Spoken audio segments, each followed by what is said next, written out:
მე მგონი უკვე არის 7 საათი, შეგვიძლია დავიწყოთ, თუ ვინმე შემოგვიერთდება, აქ ავართ ჩვენს და მოკლედ გაგრძელდება საღამო. მოგესალმებით ყველას საღამო მშვიდობისა. ძალიან სასიამოვნოა, რომ დღეს ერთმა მნიშვნელოვანმა ფაქტმა შევკრიბა ამ დარბაზში მსხდომნი. და ეს არის გივი მარგველაშვილის რომანის ოფიცერი პემბრის ქართული თარგმანის წარდგენა, რომელიც თავისთავად მნიშვნელოვანი მოვლენა, იმიტომ რომ გივი მარგველაშვილის ნებისმიერი ახალი თარგმანის გამოჩენა უნდა ჩვენი საზოგადოებრივი და ლიტერატურული ცხოვრების მოვლენად იქცეს და ასეც იქნება ეჭვი არ მეპარება, თუ ეს წიგნი მკითხველამდე ისე მივიდა, როგორც უნდა მივიდეს.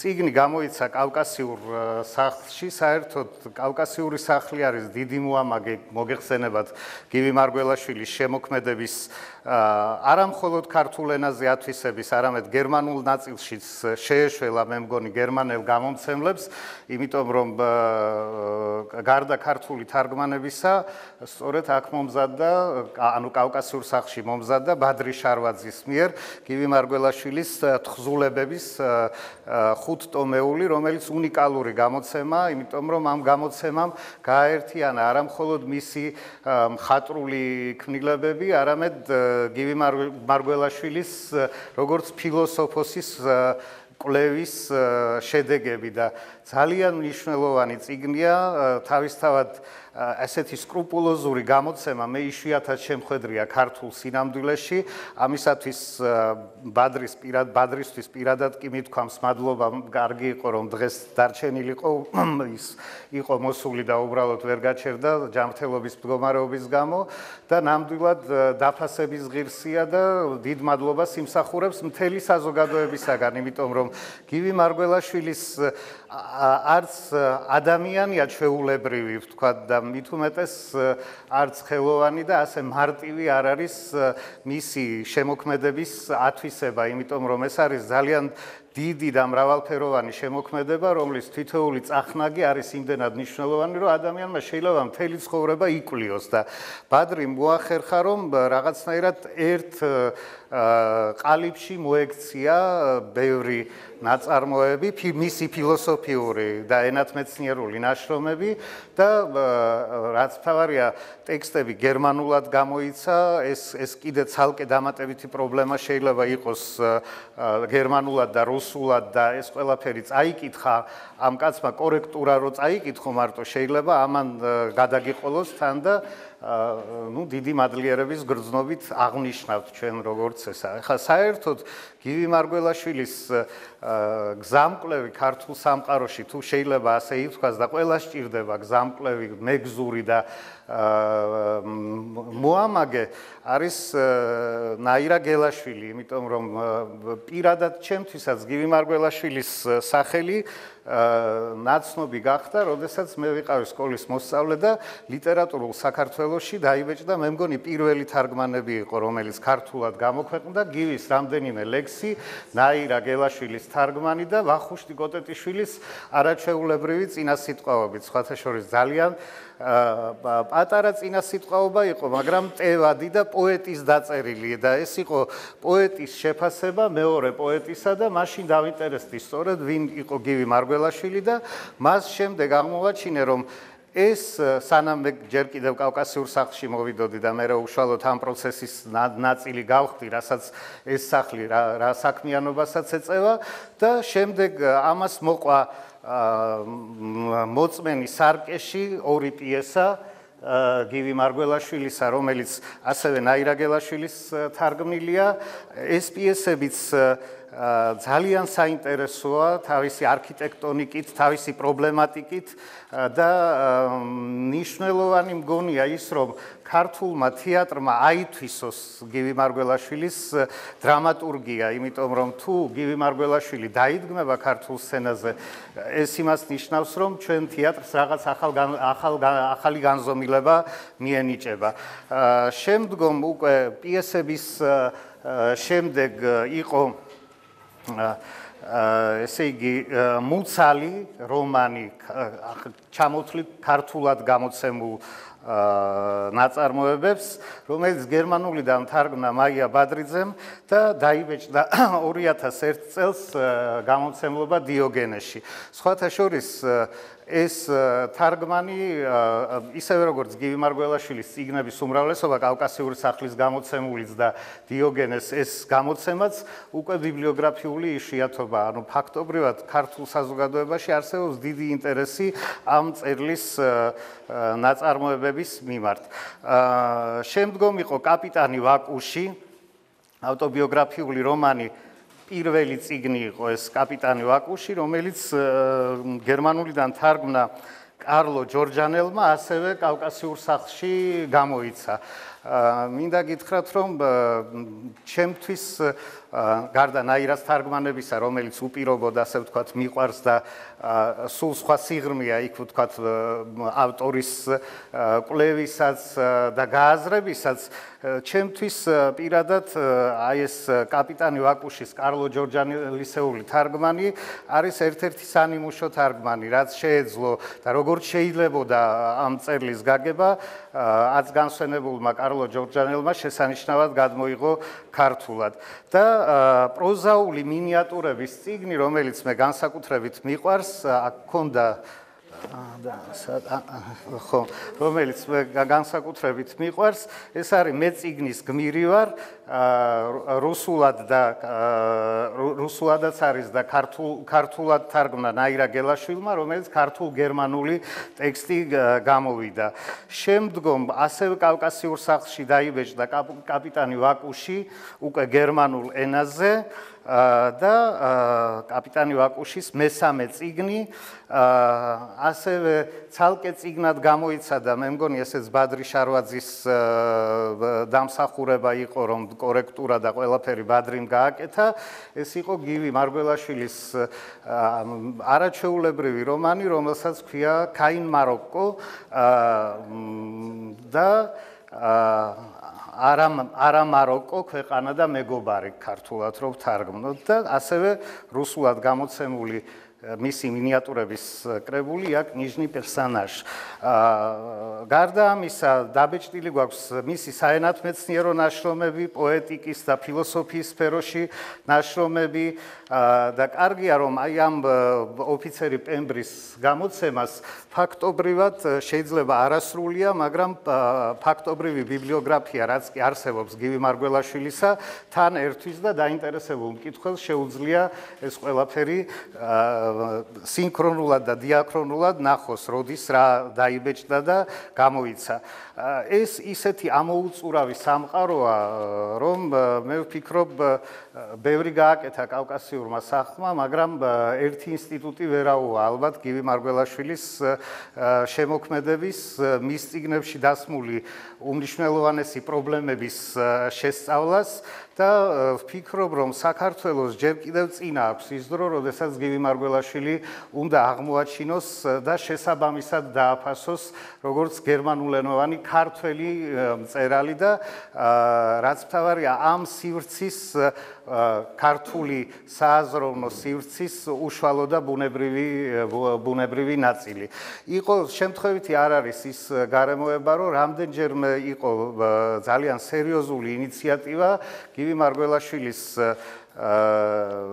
წიგნები წარდგენილი იყო ნობელის პრემიაზე და მინდა გითხრათ, იცით, შეიძლება დღეს მაინც საზეიმო დღეა და ამისი აღნიშვნა, ასე ვთქვათ, არც თუ ისე სასიამოვნო იყოს, მაგრამ უნდა აღინიშნოს, რომ აღმოჩნდა ხალხი, რომელიც ამბობდა, რომ კი, გივი მარგველაშვილი ქართული წარმოშობის მწერალია, მაგრამ ის არ არის ქართველი მწერალი, იმიტომ რომ ქართულად არ წერს. ამ დროს მისი არ არსებობს, მე მგონი, მხატვრული ტექსტი გივი მარგველაშვილი, სადაც საქართველოს სინამდვილე არ იყოს შემოქმედებითა დათვისებული. ის ამ სინამდვილეში ტრიალებს, საიდანაც ბედისწერამ გადაისროლა გერმანულ ენაში და გერმანული ენიდან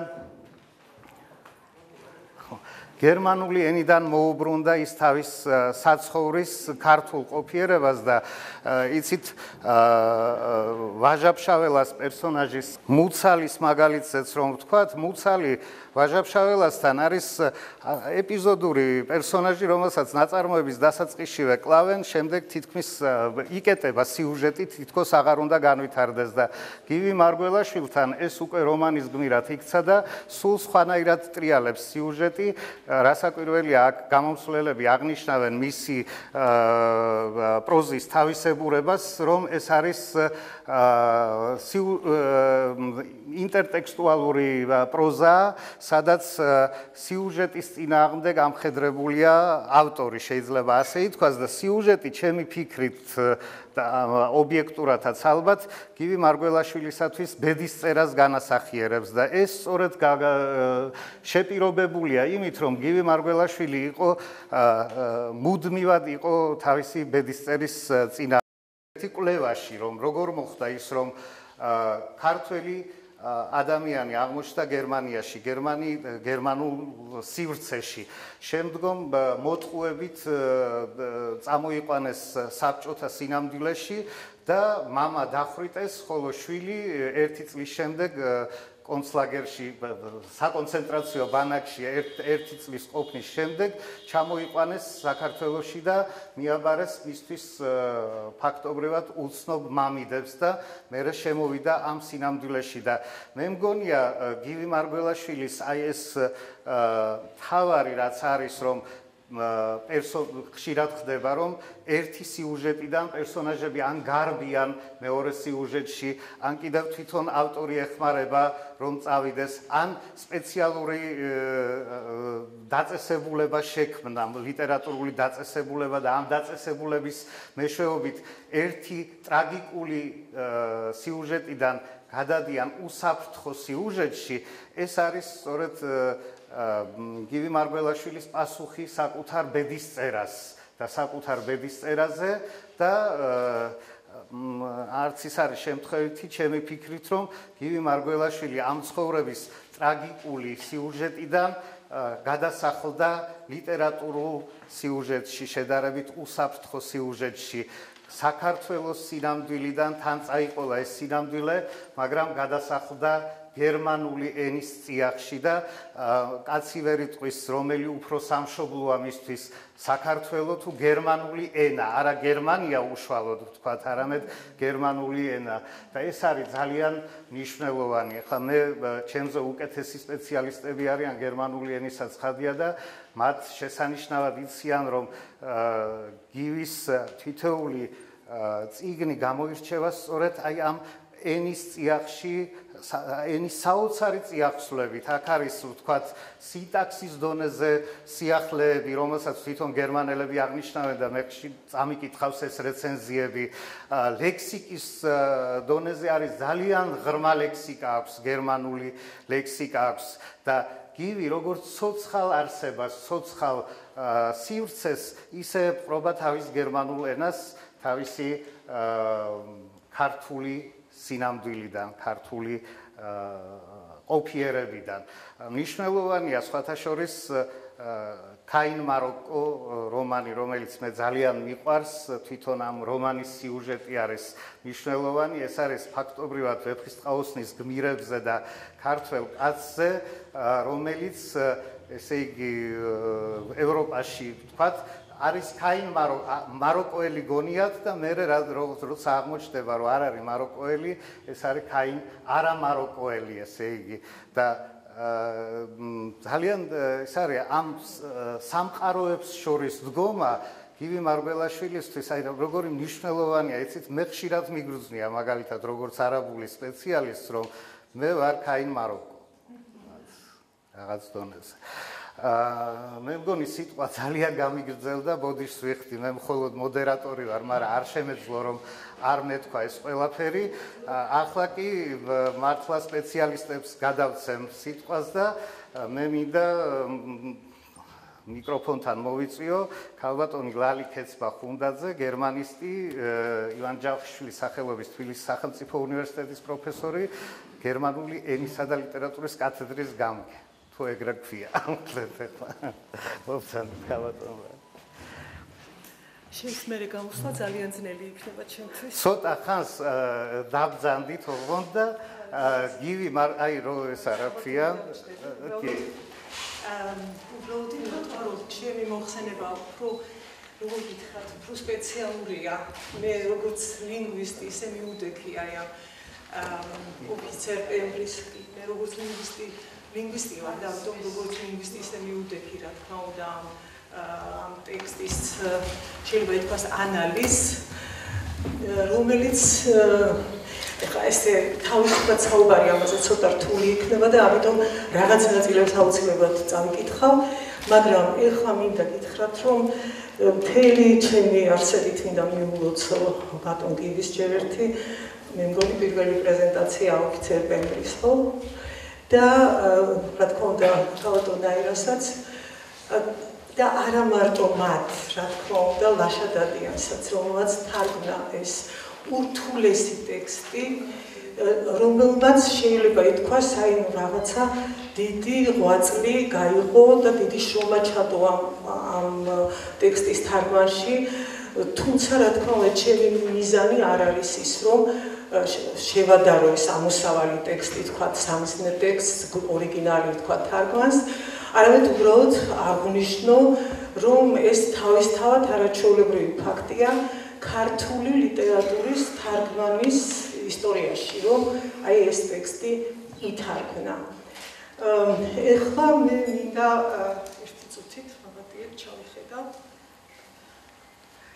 დიახ როგორც ვიცით ესე იგი 2007 წელს გერმანიაში გამოცემულმა თემარ დაბრძანდებით ქალატონოვანი და მიკროფონს ისე დაგიმაგრებთ არა მიდგები მერჩემია როგორც გნებავთ 2007 წელს გერმანიაში გამოცემულმა Verbrechterverlag München ესე საოცარი სახელი აქვს ყველა სესიის გერმანული გამოსცა გივი მარგველაშვილის გერმანულენოვანი რომანი ოფიცერი პემბრი რომლის წინასიტყვაობაც ბერლინერ ცაიტუნგში გამოქვეყნდა სათაურით საუკუნის ავტორი Jahrhundert Autor უმეტესად გივი მარგველაშვილის ეს რომანი ისევე როგორც გასულ საუკუნეში შექმნილი და უმეტესად 90-იან წლებში გამოქვეყნებული მრავალი სხვა წიგნი კითხვის პროცესის, მკითხველისა და ავტორისთვის სასიცოცხლო სამყაროს Lese Lebenswelt ეკუთვნის. ორიგინალის წინასიტყვაობაში აღნიშნულია, რომ ეს სამყარო ავტორის ინტელექტუალური თამაშია კითხვის პროცესთან, რომელსაც არსებითი გადამწყვეტი მნიშვნელობა აქვს როგორც მკითხველის, ასევე თვითწაკითხული ტექსტისთვის. გივი მარგველაშვილის ამ რომანისთვის, ისევე როგორც მთელი მისი გრანდიოზული შემოქმედებისთვის, ამოსავალია პოსტმოდერნული ფორმულა სამყარო ტექსტია. იგი ისეთ ფიქციურ სამყაროს ქმნის, რომელმაც რეალურ დროსა და სივრცეში შეიძლება დაიწყოს არსებობა, სადაც მთხრობელი ხშირად ავტორისა და მკითხველის როლებს ითავსებს, როცა ის რეალობისა და ფიქციურობის სიმულაციურ სინთეზს ახდენს და ამ გზით თვითონაც შედის თავისი ნაწარმოების სამყაროში და წიგნის პერსონაჟებთან ამყარებს კავშირს. ციტატა ბატონ გივის ინტერვიუდან. ჩემი სამწერლობო მიმდინარეობა პოსტმოდერნია, იმიტომ რომ მე კიდევ უფრო ვააქტიურებ ლიტერატურულ პერსონაჟებს, ისინი ჩემი სამწერლობო ტექსტის თამაშისთვის რეალური პირები ხდებიან. ძალიან მნიშვნელოვანი გამონათქვამია შემდეგ ტექსტის ანალიზისთვის. ბატონ გივის თხრობა მეტაფიქციურია, ანუ ის ლიტერატურულ პრეტექსტია ორიენტირებული. მისი შეცვლის ინტენციით, უმეტესწილად დეკონსტრუქციის გზით, რომელსაც გივი მარგველაშვილი მხოლოდ მისთვის დამახასიათებელი მიდგომებით განახორციელა აი ეს დეკონსტრუქცია და როგორც პერსონაჟების მესია მოევლინა ის ზუსტად ის როგორც ქალატონი დაირა ამბობს თავის ერთ-ერთ სიტყვაში მუდმივ თემებსა და სიუჟეტებში გამომწყდელო პერსონაჟებს მხატვრული თამაშის და მიანიჭა მხატვრული თამაშის მეშვეობით თავისუფლება. მინდა ვაღიარო, რომ ჩემი მოხსენების ტექსტი ძალიან შევამოკლე, რათა არ გადავღალო მსმენელი. ამიტომ აქ მინდა მხოლოდ ჩამოვთვალო გივი მარგველაშვილის შემოქმედების რამოდენიმე ჩემთვის ახლობელი და ცნობილი ქართველი მკვლერის სახელი. Რა თქმა უნდა, ბოდიშ ვიხდი იმათ წინაშე, ვისაც ვინც ალბათ ისე იკლეს და მე აქვე ვახსენებ ყველას. ესენია, რა თქმა უნდა, ქალბატონი მარგველაშვილი, ალექსანდრე კარტოზია და ზაალ ანდრონიკაშვილი, ხოლო უფრო ახალგაზრდებიდან მინდა აქვე დავასახელო საკმაოდ ცნობილი გერმანისტი პროფესორ ლევან ცაგანი, რომელიც აქ არის და მისი მოწაფე თინათი მოსაშვილი, რომელიც არის ახლა გერმანიაში, რომლებმაც არც თუ დიდი ხანია დაიწყეს მისი შემოქმედების მეტად წარმატებული კვლევა. აი ეს დამტკიცდება, როდესაც გამოვა თინათინის სტატიაც და ლევანის სტატიაც ქართულ და გერმანულ ენებზე. ამას იმიტომ აღნიშნავ, რომ გივი მარგველაშვილის შემოქმედება იცოცხლებს მუდამ თუ მის ტექსტებს არა მხოლოდ გერმანიაში, არამედ საქართველოშიც ხაზს უსვა მომავალშიც ეყოლება მკითხველი და მკვლევარი. ხოლო გერმანელ მკვლევრებს მე მოხსენების მკვლევარში ცხადია ციტირებისას მიუთითებ. გივი მარგველაშვილის ამ რომანისთვის, ისევე როგორც მთელი მისი გრანდიოზული შემოქმედებისთვის ამოსავალია პოსტმოდერნული ფორმულა, სამყარო ტექსტია, რომლის სივრცეშიც ავტორი თავისუფლად მოძრაობს, ქმნის, გადააადგილებს ან ამოშლის უკვე შექმნილი ტექსტის ცალკეულ ფრაგმენტებს. იგი ისეთ ფიქციურ სამყაროს ქმნის, რომელსაც რეალურ დროსა და სივრცეში შეიძლება დაიწყოს არსებობა, სადაც მთხრობელი ხშირად ავტორისა და მკითხველის როლებს ირგებს, ითავსებს და ესე იგი წიგნის პერსონაჟებთან ამყარებს კავშირში. გივი მარგველაშვილმა ერთი წამი ჩემი სამწერლობო მიდიახეს უკვე გივი მარგველაშვილმა მთელი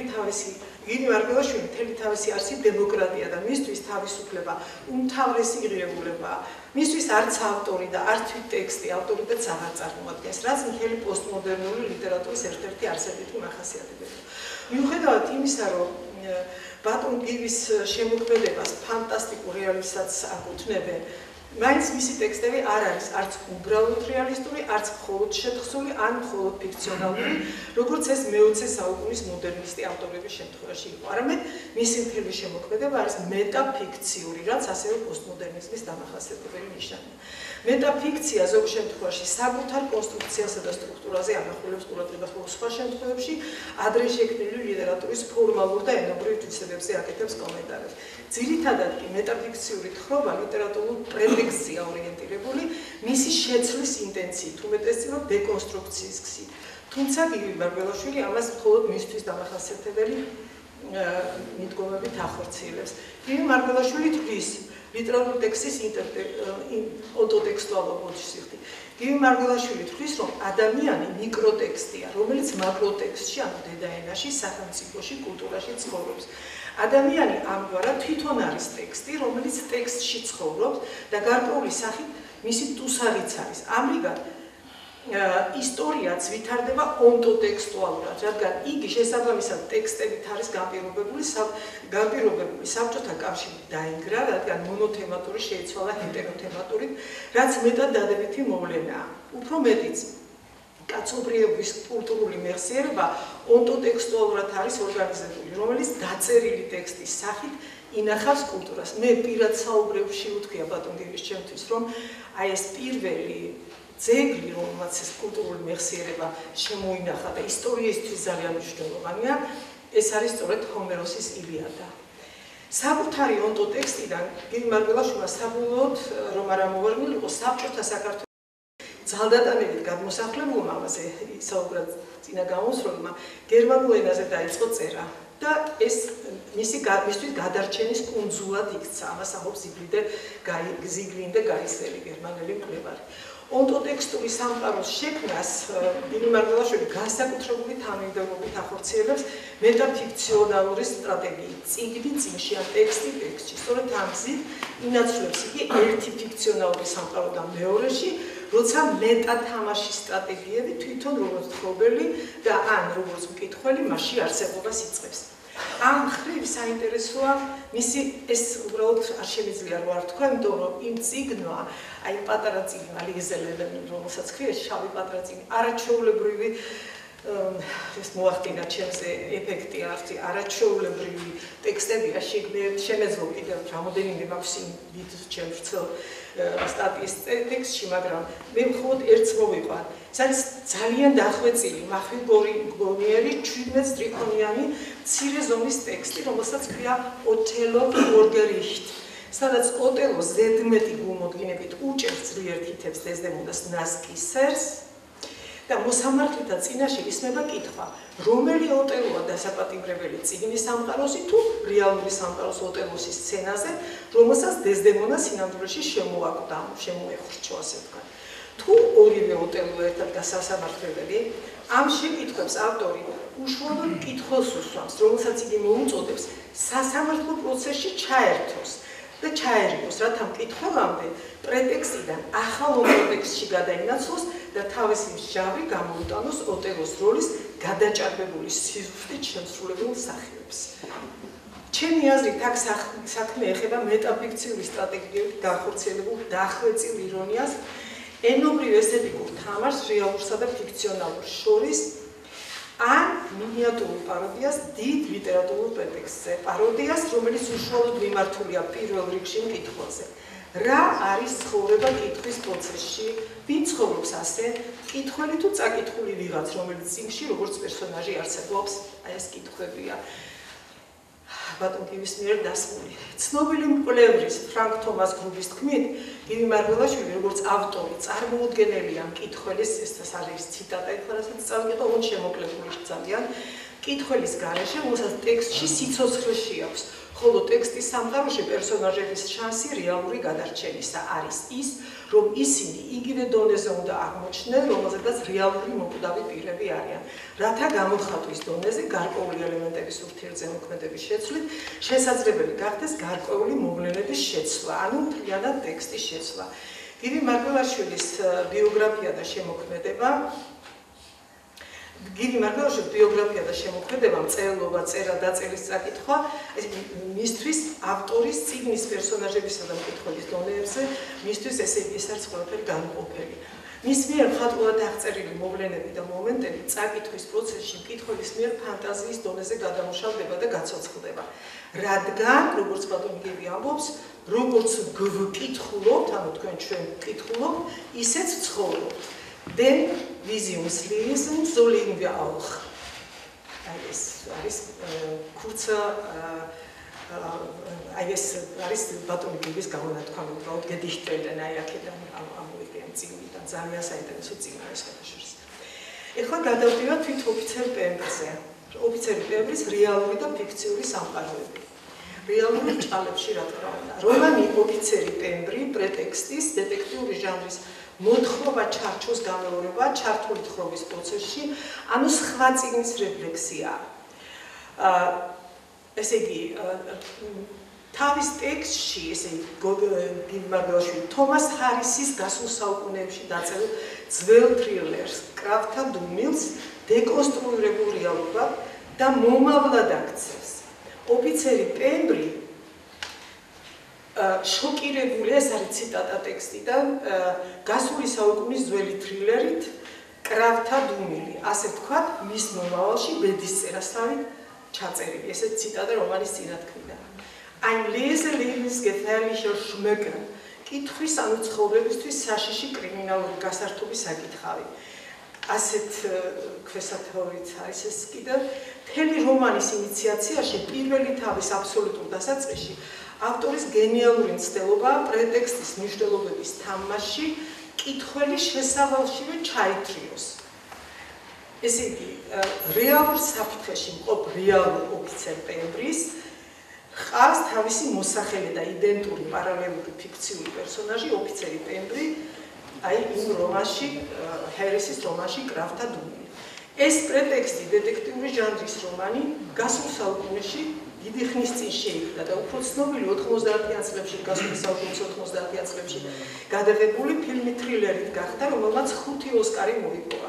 მაგრამ ბატონმა გივიმ თავის დროზე წიგნის მედიალური ვარიანტის ფილმის ნახვა, ანუ კატეგორიულად არის სულვა, მოძალადე მთავარი გმირის სერიულ კვლევა და კაციჭამი აქვს ქცეული ერთ დროს კი ცნობილი ფსიქიატრის დასახელების ნორმალური წევრის ჰანიბალ ან კანიბალ ლექტორის პათოლოგიურების მისთვის სრული მიუღებლობის, მის მიმართ შინაგანი პროტესტის გამო.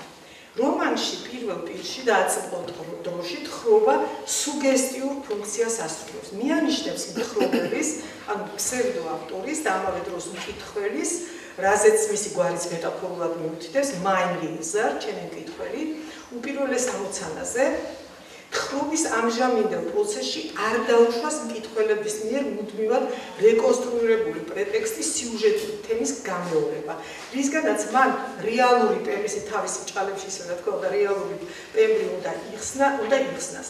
მემფისის ან პარალელური ორი ტექსტია ერთმანეთთან გადაჭაჭულია, ესე იგი, ახალი წინარეზე მიმართული. მემფისის ციხის ადმინისტრაციული შენობის პარკში მაინლეზერი შეაჩერებს რეალურ ოფიცერ პემბრის, რომელიც არც მას იცნობს და არც ხარისის რომანზე აქვს რაიმე ან ამ ტრეილერის სიუჟეტის რეალობაში განხორციელების საშუალებაზე აქვს რაიმე წარმოდგენა ან ეჭვი. მთხრობელი მაინლეზერი ამავე დროს პროსპექციული კრიმინალისტიკის პოლიციის PKP, ანუ მომავალი საფრთხეების თავიდან ასაცილებლად შექმნილი პოლიციის, ასე ანალოგი შეგვიძლია დიდ კორექტურაშიც ნახოთ, კორექტურის ორგანიზაციის მუშაკია. ეს ორგანიზაცია უკვე მომხდა კრიმინალურ შემთხვევებს კი არ იძიებს, რაც ჩვეულებრივ რეტროსპექციული პოლიციის საქმეა. არამედ მომავალი საფრთხეების პრევენციას ემსახურება. მაინლეზერი პემბრის ატყობინებს, რომ მისი სიცოცხლის დაცვა ავალია. რომელსაც კრიმინალური რომანის სიუჟეტი და რეალური საფრთხე ემუქრება. პირველი გვერდებიდან მოყოლებული მაინლეზერი ცდილობს სკეპტიკურად განწყობილი რეალური პემბრი, მოსალოდნელი საფრთხის ნამდვილობასა და მისი პრევენციის აუცილებლობასა და ამავე დროს საფრთხის თავიდან აცილების შესაძლებლობაში დაარწმუნოს.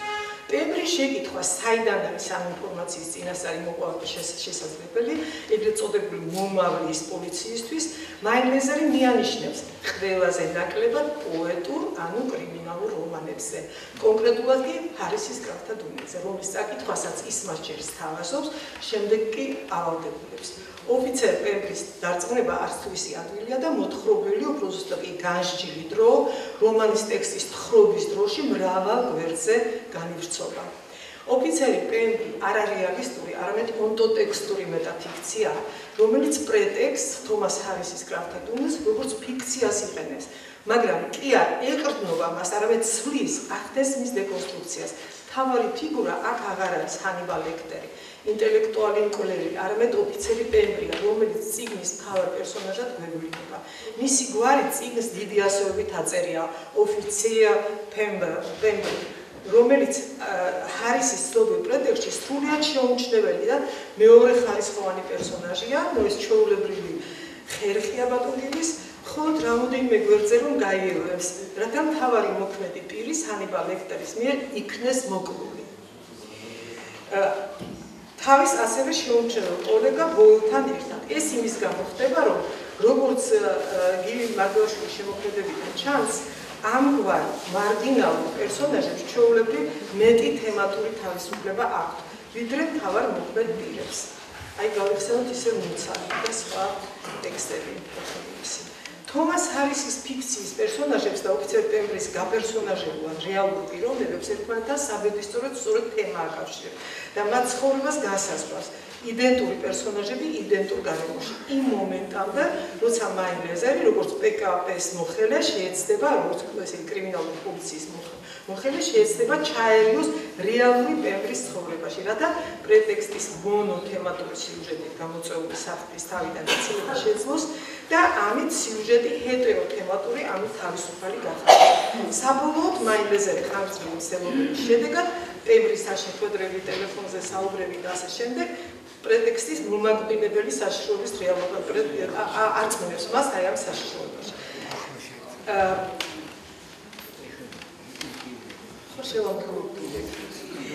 ეხლა მე შემიძლია ძალიან მოკლედ გავაგრძელო მაშინ და ვთქვა, რომ ესე იგი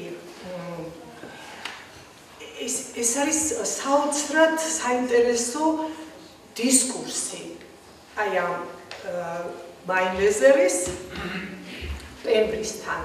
საოცრად საინტერესო და საოცრად რთული.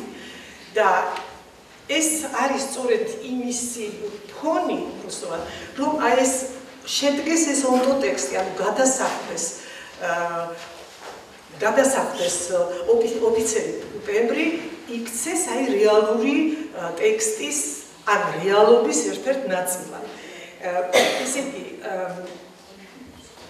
ქალბატონი ნაირა ესე თავის წინასიტყვობაში წერს, ნუ დაწერთ მეგობრებო კრიმინალურ რომანებს, ჯერ ერთი საკმარისი არაც დაიწერა და მეორეც მათ სიზმრებით სოდნიათ ახდენ. ან იმისთვის რომ არ მოკვდეს, არ მოკლას ჰანიბალ ლექტერმა პემბრი ამისათვის მაინაზე იგონებს რაღაც საოცარ ხრიკს. ანუ ის გასვამს თავის პოლიციელებს შეუმჩნევლად რაღაცა ფარგლის უკან და მათ უნდა წაიკითხონ ამ დროს აი ის პირველი რომანი და როდესაც მიდიან იმ მომენტამდე როცა ჰანიბალ ლექტერი კლავს პემბრის მაშინ უცბად იხურება წიგნები და გადარჩება პემბრი სიკვდილს.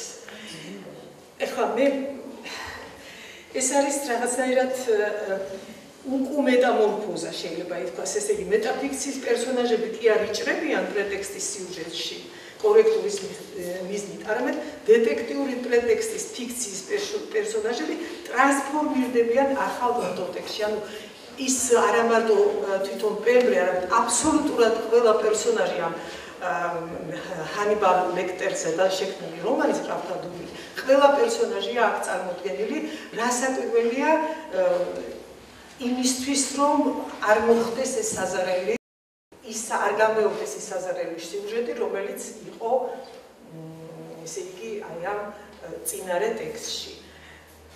მე მინდა თქვა აქ და საბოლოოდ რომ თვით ონტოტექსტის იდეის განხორციელება ონტოტექსტში ნაწილობრივ ლოგიკურ ფილოსოფიურ დისკურსში ხდება, რომელიც მრავალ ვერსს მოიცავს, მაგრამ რომანი იმდენად მაღალი ესთეტიკური ღირებულების არის, იმდენად დახვეწილი ჰუმორის ფონზე იკითხება, რომ სათანადო გამოცდილების მქონე მკითხველი დიდ სიამოვნებას მიიღებს კითხვის პროცესში და ყველას მოუწოდებ, რომ შეიძინოს თარგმანი, ორიგინალიც და დათქმეს ამ ტექსტით.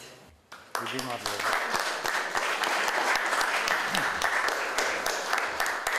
დიდი მადლობა ქალბატონ ლალი არაჩვეულებრივი მოხსენებისთვის. მე მართალი გითხრათ პირადად მე დიდი სიამოვნებით მოგისმენდით, სულ არ იყო კუპიურებით საჭირო რომ კუპიურებით წაგეკითხათ, იმიტომ რომ საოცრად კარგად წარმოაჩინეთ ყველაფერი რაც ამ წიგნს ეხება და პროფესიულად განიხილეთ. მადლობელი ვარ. სასიამოვნოა რომ საერთოდ საქართველოში ნელ-ნელა იქნება გივი მარგველაშვილის ათვისების თუ შეიძლება გივი მარგველაშვილის შემოქმედების ათვისების ტრადიცია. ამ ტრადიციის ნაწილი არის სხვათა შორის ინტერვიუები თუ გამოხმაურებები, რომელიც მის წიგნებს მოსდევს ან საერთოდ მის ცხოვრებას მოჰყვა.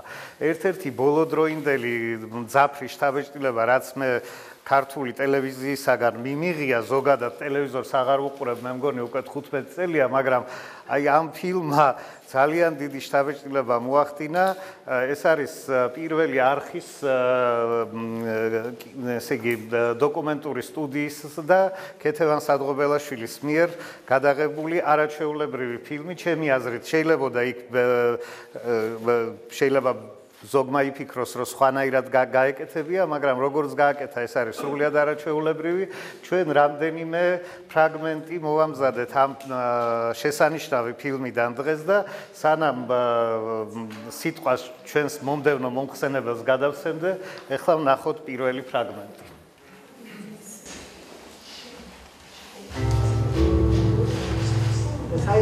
გივის უკვე მაშინ ჰქონდა ნაპოვნი თავისი მაქსიმა უმაღლესი პრინციპი. შეაჩერეთ სასიკვდილო ტექსტები. სწორედ ამას ცდილობს გივი ლიტერატურაში, რადგან ყველა წიგნი ონტოტექსტია. წიგნის პერსონაჟები ლირიკული გმირები ან რომანის ფიგურები, რომელთა შესახებაც არის შექმნილი ეს წიგნები. დეტერმინირებული, ანუ წინასწარ განსაზღვრებულნი არიან. ისინი სხვას ვერაფერს აკეთებენ, გარდა იმისა, რაც ავტორმა მათ შესახებ დაწერა, ანუ რაც მათ ავტორმა მოუხდა. ამდენი წლის განმავლობაში დღემდე გივი იკვლევს მათ არსს, წიგნის გმირების ყოფიერებას. ის ამავდროულად ფილოსოფიურად იკვლევს ადამიანის ყოფიერებასაც, რადგან ჩვენს ტექსტით განსაზღვრულები ვართ.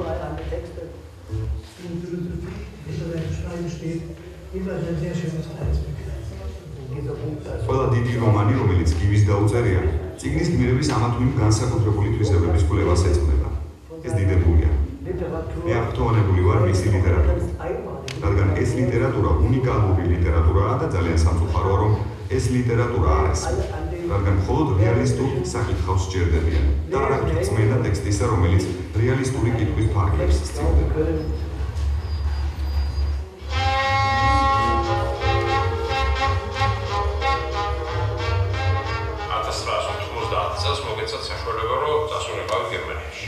და უკვე საშუალება რომ ხელნაწერები ჩაიტაროს და აჩვენოს გამოცემებს და ესე იგი ვაკუშის პირველი ტომი გამოვიდა, მეორე ტომი გამოვიდა, მუცანი გამოვიდა, და უნგროვარფენე ჰანჩუ გამოვიდა, დი გროსე კორექტურა გამოვიდა. ეს რომ მიყოლებით რა, ესე იგი ხუთი წიგნი 90, 91, 92. ხო? ბუმი რა. მისი წიგნები ყველა გერმანულ მაღაზიაში ეწყო სადღაც მოშორებით სამხრეთული ეგზოტიკის განყოფილებაში.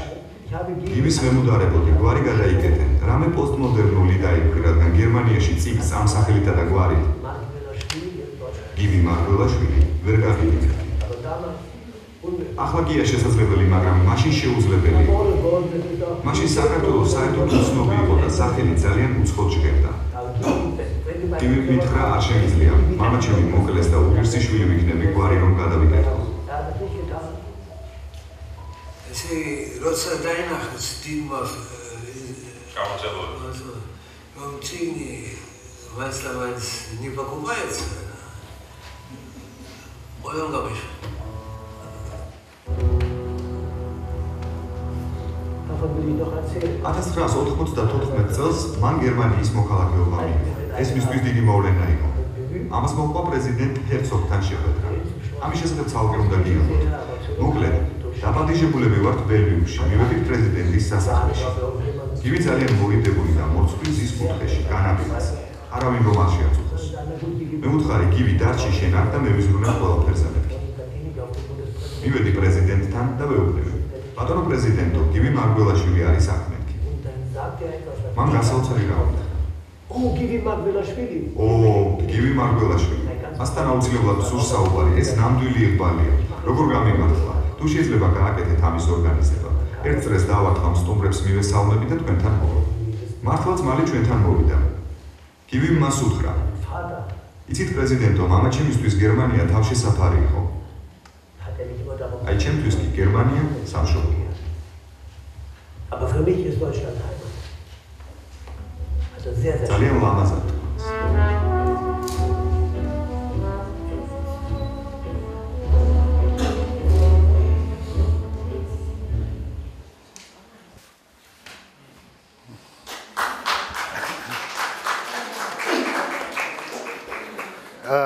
მე მოგახსენეთ, რომ ნელ-ნელა იწყება საქართველოში გივი მარგველაშვილის შემოქმედების ათვისება და არა მხოლოდ იწყება, საერთოდ შეიძლება ითქვას, რომ უკვე გარკვეულ დონეზეც კი არის, იმიტომ რომ წიგნიც კი დაიწერა გივის შემოქმედებაზე და ვინ დაწერდა ამას, თუ არა ჩვენი უპირველესი კრიტიკოსი როსტომ ჩხეიძე, რომელმაც როგორც ჩვევია, ძალიან პროფესიულად, სიღრმისეულად შეაფასა გივის შემოქმედება. სწორედ დღევანდელ საღამოზე მე მინდა სიტყვა გადავცე ბატონ როსტომს, რომ მოგახსენოს თავისი. დღევანდელი დღე მართლაც განსაკუთრებულია, გამორჩეული არა მარტო ლიტერატურული თვალსაზრისით, არამედ საზოგადოებრივი და პოლიტიკური თვალსაზრისით. გივი მარგველაშვილის დიდება, მე არ მოვერიდები ამ სიტყვას, დიდება დაიწყება, დაწყებულია უკვე, მაგრამ წარმოჩნდება იგი თავისი მონუმენტურობით, იმ ღვაწლით, იმ დამსახურებით, რაც მას მიუძღვის ლიტერატურის წინაშე, კულტურის წინაშე. ჩემი წიგნი არსებობს გივი მარგველაშვილზე ჰამლეტური შურისგება და აი ეს რაც დავწერე ამ წიგნის შემდგომ, შეიძლება ვიგულისხმოთ დამოუკიდებელ ესეიდაც და ამ წიგნის ერთ-ერთ თავადაც. ეს არ არის დიდი წიგნი, მხატვრულ-დოკუმენტური ყაიდისა და ასე თუ გავაგზელე და ასე თუ მიემატა და მიემატება, შეიძლება საბოლოოდ ბიოგრაფიულ რომანადაც იქცეს. მე არ გადაგღლით ძალიან შევამოკლებ გალბატონი ლალის მეთოდს გავიმეორებ, თუმცა მას შეეძლო მთლიანად წაეკითხა, მე ფრაგმენტულად ვისაუბრებ ამ რომანთან დაკავშირებით. სრული სახით, ვისაც დააინტერესებს, შეუძლია ამ თავს, ამ ესეის გაეცნოს ჟურნალ აფრას ბოლო ნომერში. მისტიკური ფერისცვალება ან კრიმინოლოგიური დრამა და მისი გმირები. წიგნი განსაკუთრებულ როლს რომ ასრულებს მკითხველის ცხოვრებაში, მის სულიერ მისწრაფებებში ეს თავისთავად. მაგრამ არა მკითხველის ცხოვრებაში, მის სულიერ მისწრაფებებში თუ ეკისრება რაიმე როლი. განსაკუთრებულზე რომ აღარა ითქვას რა. თითქოსა გასარკვევი არა უნდა იყოს. განა რა შეიძლება წარმოადგენდეს წიგნის შინაარსი არა მკითხველისათვის. თუმცა ასე იოლადაც ნუ გადავატარებთ. თუკი წიგნს მაგიურ რეალობად აღვიქვამთ, ხოლო მაგიური რეალობის ზეგავლენა ყველასა და ყველაფერს შეიძლება გადაწყვეს. ეს მოვლენა კი დამაფიქრელია ფილოსოფიურადაც, ფსიქოლოგიურადაც და სულიერადაც.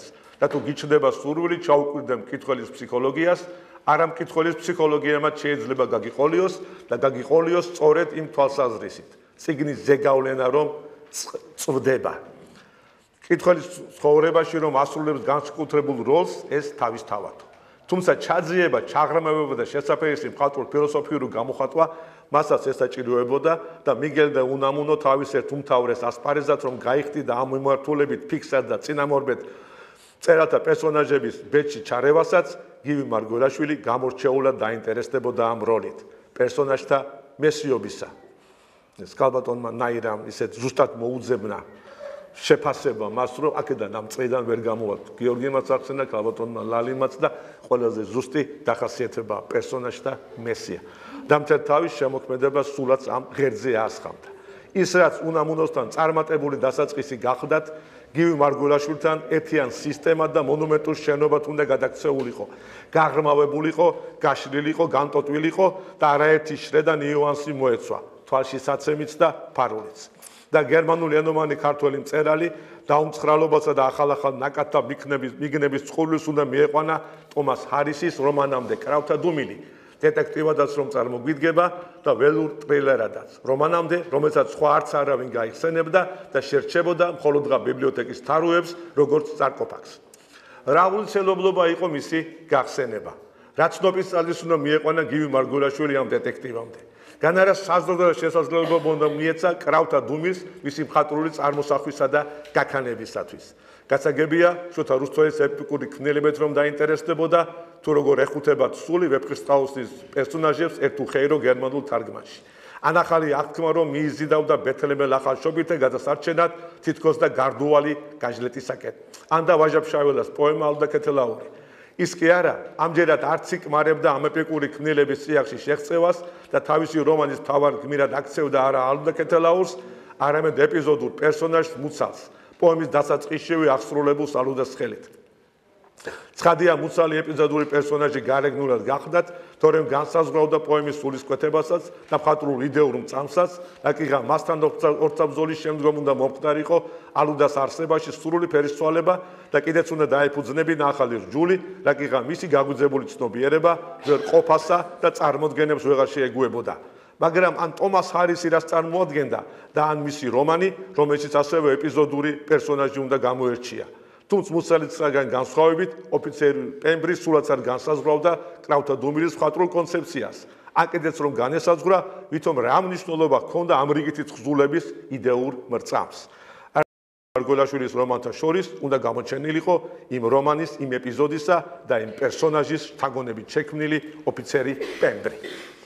და თუ მაინც და მაინც დეტექტიური ყაიდის თხზულება მოენდომებინა თავისი რომანის კომპოზიციურ თარგად თუ კარგად განა უკეთესი დეტექტივები არ შექმნილიყო, იმათვის მოეკიდა ხელი და ის იქნებოდა. განა ისინი ნაკლებ საშუალებას მიაწვდნენ იმ ლიტერატურული გიჟმაჟობისათვის, ასე რომ ესახელებოდა გივი მარგველაშვილის სტილურ არტისტის ამ უკიდურესობამდე რომ მიიყვანდა. განა ისინი ნაკლებ საზრდოს შეძენდნენ ფრთების გასაშლელად ფანტასტიკურ რეალიზმის სივრცეში. ალბათ ბუნებაში კიდეც გადაითვალე დიდებული სახელების დეტექტივის შექმნელთა შორის პოპულარულზე რომ აღარაფერი ითქვას, მაგრამ მათში ტომას ჰარისი როგორ გაჭაჭანდებოდა. იქნებ ნაკლებ მნიშვნელოვანი მწერლის თხზულება, იმიტომაც ამჯობინა, სწორედ მასზე გამოეცადა თავისი მხატვრული ძალმოსილება და არაფრის თქმელი წიგნი ექცია მრავალმხრივ ღირებულ ქმნილებად. გაიცოცხლებინა ის, რაც ამ ჩარევის გარეშე კითხვის ხელის შეხებას ვეღარ წეღისებოდა. ეს მოტივიც უნდა მოქმედებდეს სავსების შეგნებულად თუ გაუცნობიერებლად.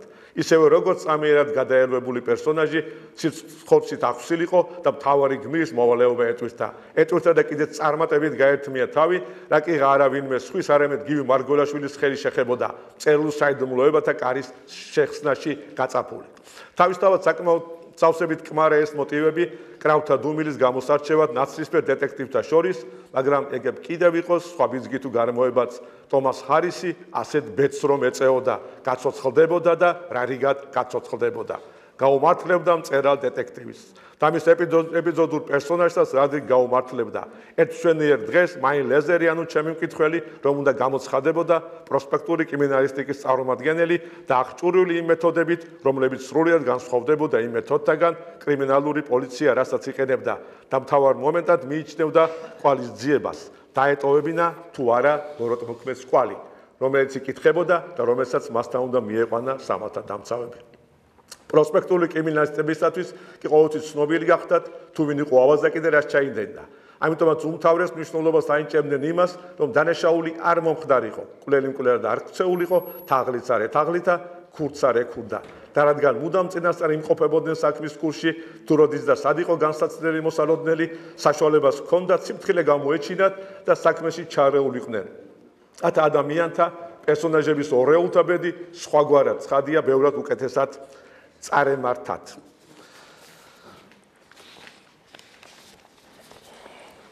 გეგმა ყოველმხრივ გააზრებულ გათვალისწინებული უნდა ყოფილიყო შემუშავებულიყო კანიბალ ლექტერის განსაპერსონაჟებლად, ანუ მისი არსებიდან მხეცის გამოსადევნად.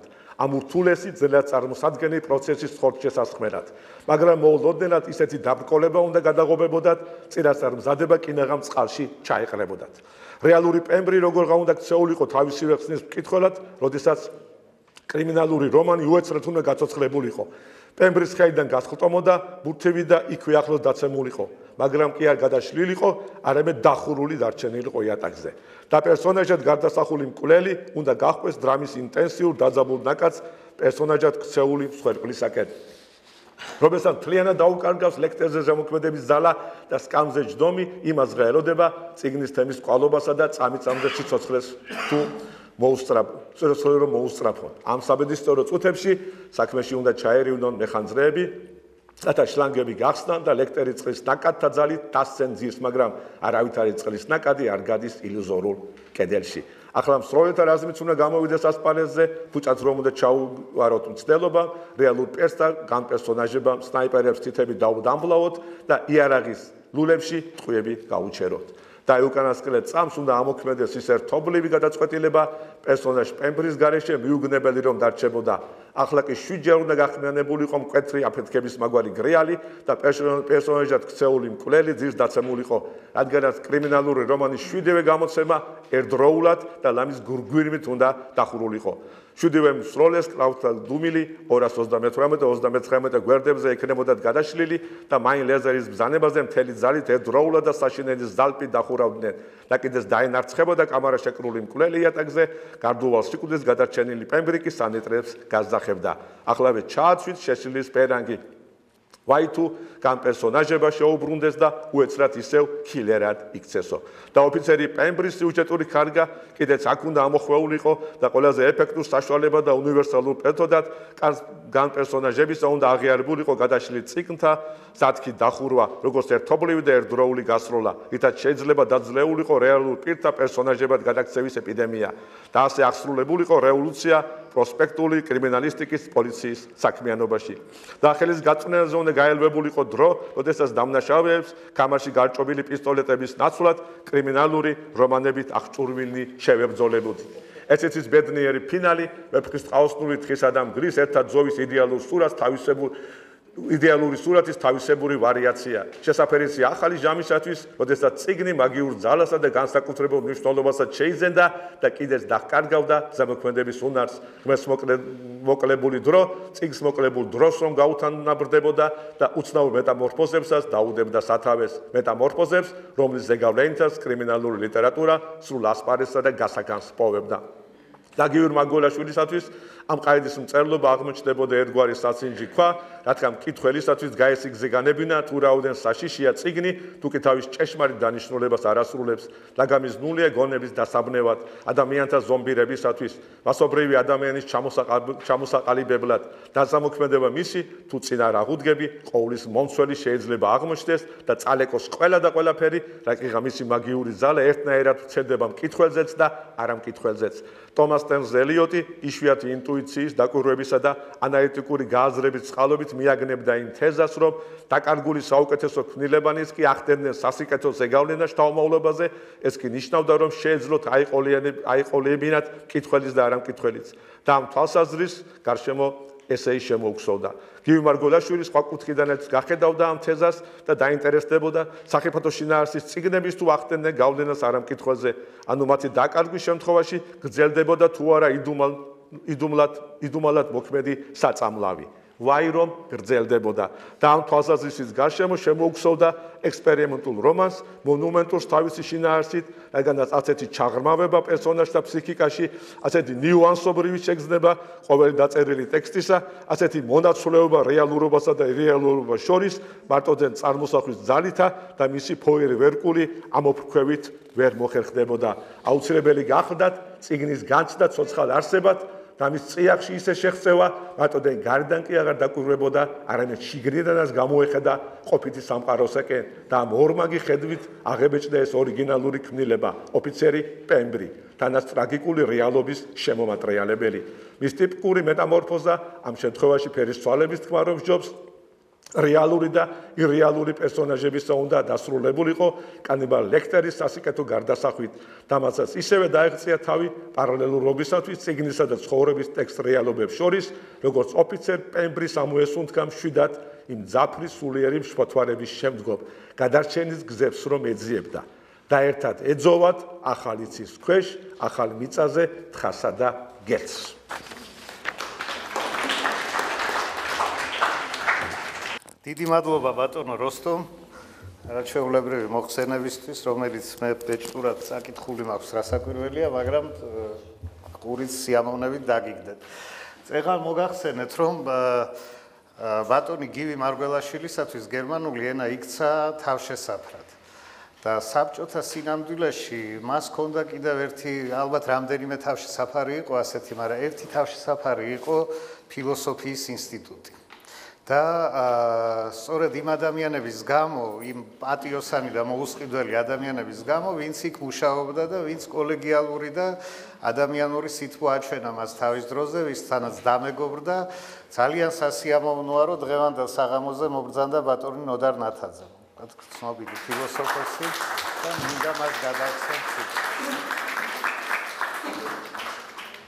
ჩემდა სამედრიეროდ და ჩემდა საამაყოლო დღეს ძალიან მიხარია ეს. მე ვიღავი გივი მარგველაშვილის პირველი მსმენელი. გივი მიკითხავდა მე თავის პირველ მხატვრულ ცდას. ეს იყო აბსოლუტურად ავტობიოგრაფიული. იყო ორი სიუჟეტი, ერთმანეთს მიყვებოდა. ერთი ქართველი ემიგრანტების ფორმალი რაღაცის გამო შეხვედრა. ისეთი გამოკვეთილი პერსონაჟები, გამოკვეთილი ფსიქოლოგია, გამოკვეთილი ვინაობა, გამოკვეთილი რაობა, გამოკვეთილი დეტალები და ერთი მეორდებოდა ხშირად. Und traurig. მეორე იყო ასევე ზუსტად ავტობიოგრაფიული. მისი ყოფნა სკოლაში, გიმნაზიაში. მასწავლებლების გვარი იყო დასახელებული და გაკვეთილის თემა ნიბელუნგები. და იქ მეორდებოდა სიტყვა თროე. ეს სიტყვა მეორდება, ну ბუნებრივი იყო. მერე ჩემთვის არ მოსაწონად. შემოვიდა სხვა პერსონაჟები. წმინდა ფანტაზიის გამოყვები, ასე ვთქვათ. მე მერჩივნა ის პირველი. მერჩივნა. ძალიან მერჩივნა. ლექსებს როწერდა, აი როდის დაიწყო წერა ვერ მეკეთვით. მაგრამ წერდა ფილოსოფიური შინაარსის ლექსებს. ერთი მახსოვს, ეს სტიხონი. Das Löse, sie erlöse. Ai, es machst ეს ლექსის თემატიკაზე მიუთითებს, მაგრამ დარჩენი არ მახსოვს. გივის ხოდა ძალიან რადიკალური დამოკიდებულება გარემოსადმი და მისი პრობლემისადმი. ძალიან რადიკალური. სულ ყოყმანობდა, სულ ჭოჭმანობდა და ეს ამ ყოყმანის მხარეები და ჭოჭმანის მხარეები ორივე იყო თავთავისთვის ძალიან რადიკალური. ყველაზე მეტად აი ამ საუბრებში ფიგურირებდა თემა. აი ეს საზოგადოება, ის ვიც ვართ, ქართველი ერი. ეხლა იმას თავის იდენტიფიკაციაში არასოდეს ასე ვთქვათ ეჭვი არ დაბადებია. აი ჩვენ ვარდგი ვართ თუ არ ვარდგი ვართ? ბოდიში და გოიმები ვართ თუ არა ვართ გოიმები? თანამედროვეობის დონეზე ვდგავართ თუ არა ვდგავართ? აი მისი თემა ეს იყო ხოლმე. და იმორი ყოველთვის რადიკალური. ამაში შემოდიოდნენ, ამაში მის წრეში შემოდიოდნენ მისი ოჯახს მოგმული პერსონაჟები, დედამისი, მამიდამისი თამარალანდია და მისი შვილი კუკულილანდია. ნუ ესენი რა თქმა უნდა მისი ასე ვთქვათ მთავარი მეუღლეები იყვნენ. მეუღლე დორიანტიკია. კაი გამოსული ბიჭი იყო და ისროდა ხალხი და ისროდა ხალხს და ასე ვთქვათ კონსულტანტად არა ვერან შეიძლება და ჩემი დის მეტყუპის ზამთრავს ჩემი და ჩემი დის საზღვარგაცო. აი ამათი ხარისხი განიხილებოდა. აი ეს კი ეს მაგარია, ეს არა, ეს რაღაცა. ეს თანამედროვეობის დონეზე დგას, აი ამაზე იყო სულ ლაპარაკი. და დასხდა იყო მუდამ მერყევი. რომ მოიყვანეს გივი, რომ მოიყვანეს, ამაზე ალბათ იყო ლაპარაკი, მე ახლა ჩემთავს არ მიცემ უფლებას, რომ გივის ბიოგრაფიაზე რაღაცა აღდისხვის პრეტენზია მქონდეს. მოიყვანეს ღამე, ჩვენ ცხოვრობდით ერთსართულიან სახლში 20 ნომერში, ლანდიები ცხოვრობდნენ ორსართულიან სახლში 18 ნომერში.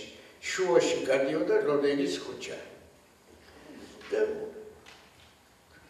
თამარაბეს კი რომ ღამე მოიყვანეს, რომ ვიც მოიყვანა იცი თქვენ. და იცნო.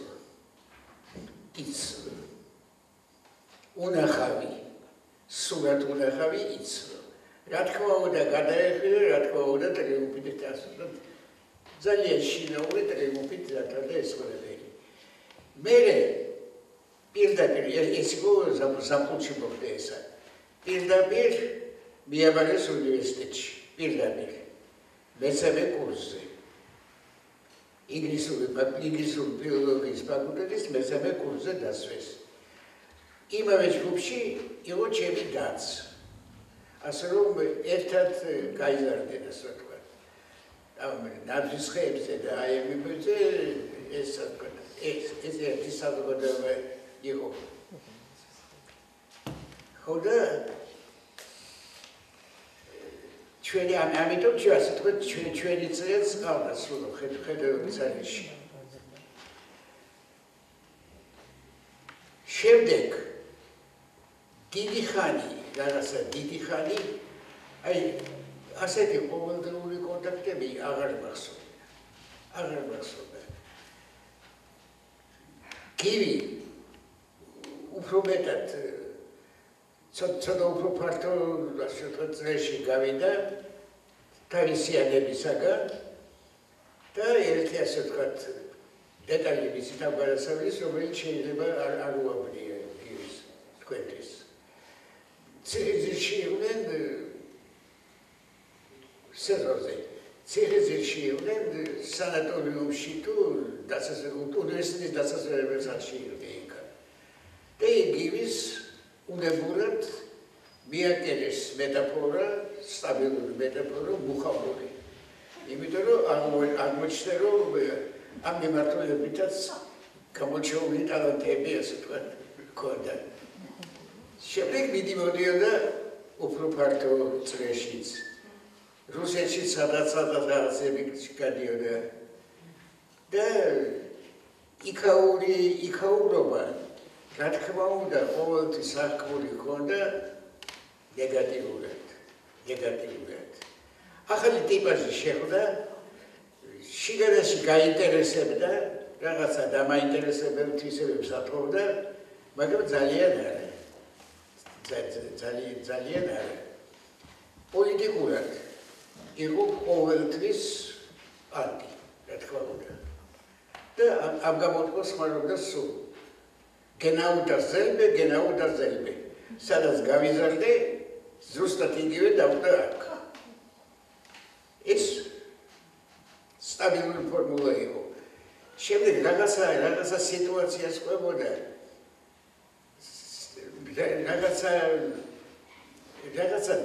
რაღაცით ცოტა გამორჩეულ რაღაც გარემოში იმყოფებოდა. და იქ უთხრეს რაღაც ელიტარულ მასში იმყოფებოდა რაღაც სიტუაციაში, პრივილეგიურ. და იქ უთხრეს ihr längere Aufenthalt hier ist unmöglich. თქვენი შემდგომი ყოფობა აქ შეუძლებელია. ეს შეუძლებელია. აი ასე იყო.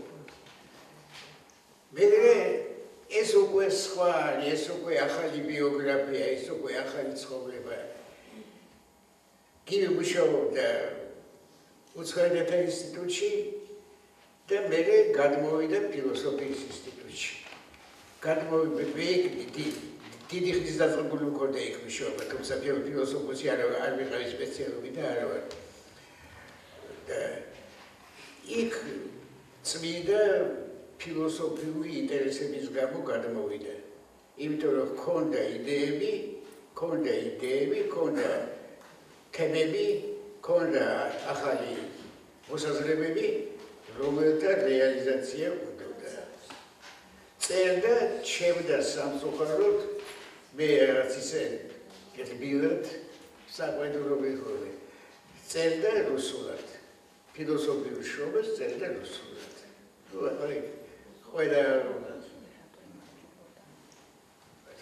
უნდაცმეტილი იყო მაგითი, მაგრამ ეს წერდა და რაიმე წიგნები და აი ამ სფეროში წიგნები დატოვა რამდენიმე. მათ შორის ერთი ქართული. რამდენიც მახსოვს. აი ესე. მე რაც სამოყვა გივის ხსოვდა. აი ასეთი იყო. რო გავიგე, რომ გივი გერმანიის პრეზიდენტად იყო მიღებული ისე, როგორც საჭირო იყო, იმ განწყობით და იმ რანგით, რომელიც საჭირო იყო, იმიტომ რომ გივის ლიტერატურული საქმიანობა ამას იმსახურებდა, რა თქმა უნდა, ძალიან გამიხრიდა. მე გივის ცხოვრების კურსში აღარ ვიყავი ხოლმე სამწუხაროდ.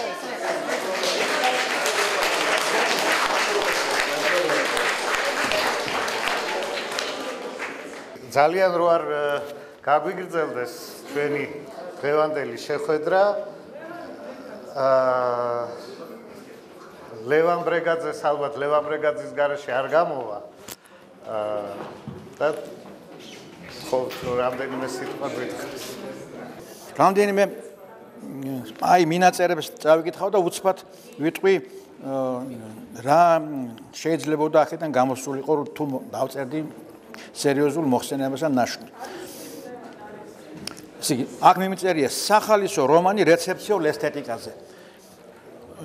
აუცილებლად უნდა ითქვას, რომ რეცეპციული ესთეტიკა უდევს საფუძვლად ამ რომანს და შეიძლება თქვა, რომ გივი მარგველაშვილის თითქმის ყველა ნაწარმოებს უდევს ეს საფუძვლად, მაგრამ შეიძლება ასეც იყოს, ახლა ამაზე არ მიფიქრია საგანგებოდ, მაგრამ აქ რეცეპციული ესთეტიკის სახალისო რეცეპცია გვაქვს. აი ასეთი კალამბური შეიძლება გამოსულიყო აქედან.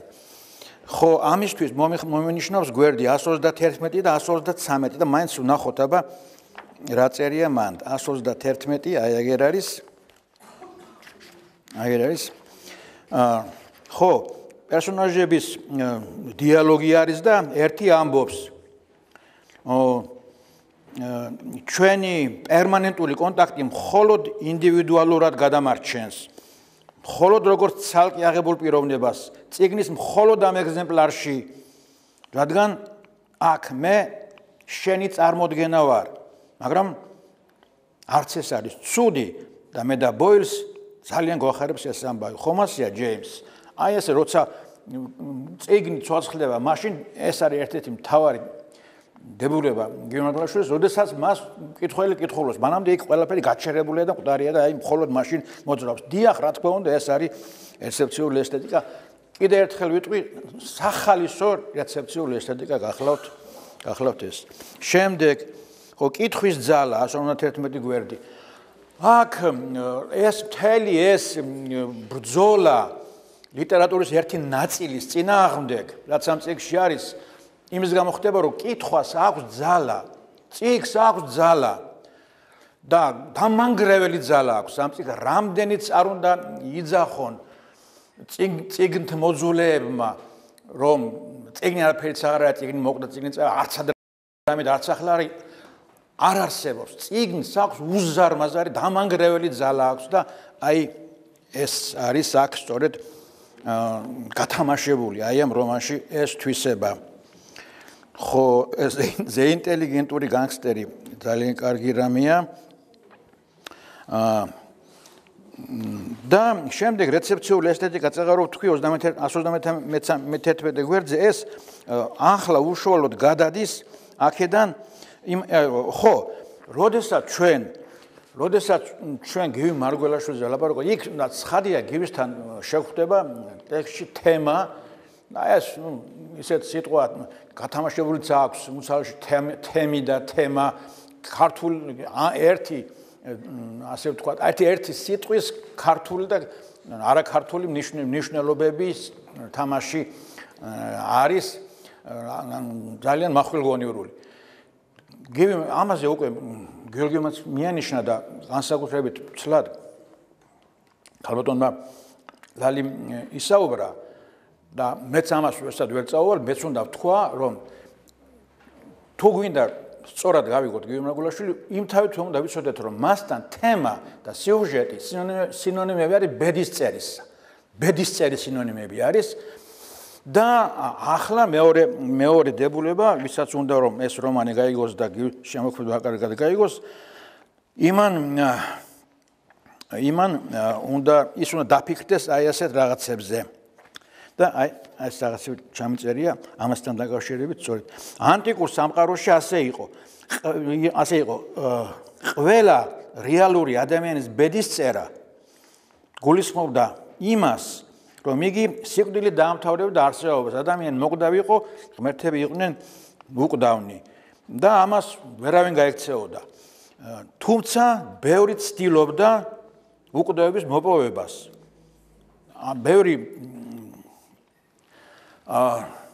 ისტორიული თუ ლიტერატურული პერსონაჟი ცდილობდა რომ ყოფილიყო უკვდავი და სხვადასხვა საშუალებებს მოსინჯავდა ხოლმე საამისოდ.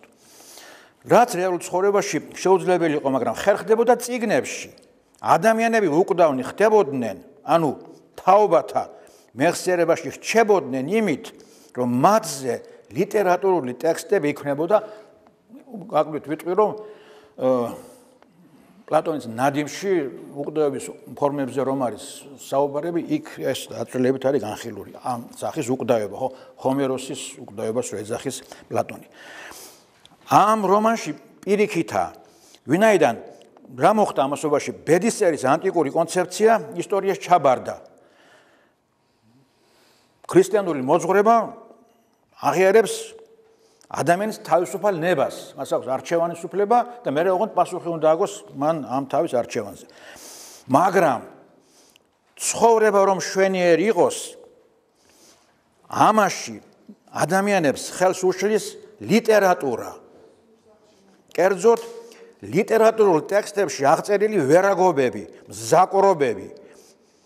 ვინაიდან ლიტერატურა ძლიერ ზეგავლენას ახდენს ადამიანებზე. ვერაგობები და უკეთურებები, სისასტიკენი ტექსტებიდან რეალურ ცხოვრებაში გადმოიღვრება. მეტაფორულად ამის თქმისთვის არის დაწერილი ეს რომანი. გივი მარგველაშვილის თუ მთელი შემოქმედება არა, მისი დიდი ნაწილი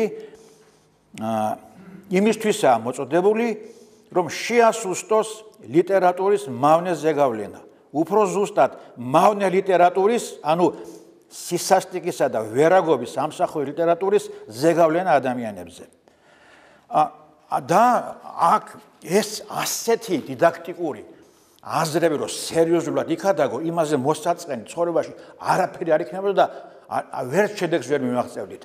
ასე დროს არსებობს ნაცადი ხერხი და ამას იყენებს გივი მარგველაშვილიც, რომ დიდაქტიკური აზრები მხოლოდ სახალისო ფორმით უნდა, რა ვიცი, იქადაგოც აღარ ქვია ამას, უნდა ისინი გადმოსცემდნენ უცნაური ფორმით, ექსცენტრიკით, გროტესკით და ექსცენტრიკით გადმოსცემდნენ და ეს უკვე სულ სხვა რამე არის. ეს უკვე სულ სხვა აღარ არის თავს მოხვევა, ეს არის ის რომ გაგიჩენს საფიქრალს გაგიჩენს. აქაც ექსცენტრიკული ფორმით არის სწორედ ნათქვამი ის, რასაც ნაირაგელაშვილი თავის მცირე, მაგრამ ძალიან საჭირო წინასწრობაში, აი თავშივე ამბობს, ნუ დაწერთ მეგობრებო კრიმინალურ რომანებს. ჯერ ერთი საკმარისია რა დაიწერა და მეორეც მათ სიზმრები ვიცოდნიათ ახდენა. თუ ამას ძალიან სერიოზულად გავიგებთ, მაგრამ ვერ გავიგებთ, იმიტომ რომ ინტონაციაც სახალისო და სახუმარო არის აქ და აზრიც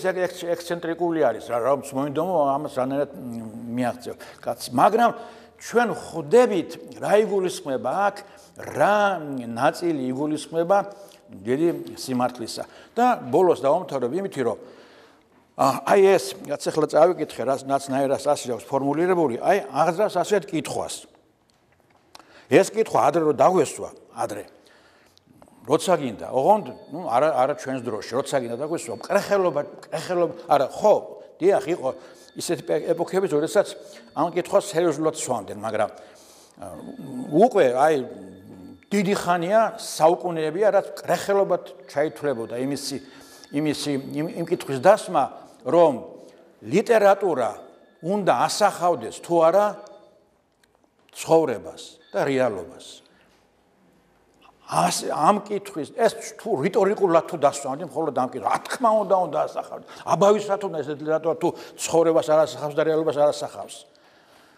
არ უნდა ასახავდესო გივი მარგველაშვილი. ყოველ შემთხვევაში იმ ნაწილს რეალობისას და ცხოვრებისას, რომელშიც ამდენი მზაკრობა, ამდენი ვერაგობა, ამდენი სისასტიკე, იმიტომ რომ გადამდებია. აი ეს არის მხატვრული კონცეფცია და მხატვრული იდეა ამ ნაწარმოების არაჩვეულებრივი, უაღრესად ორიგინალური. დიდი მადლობა.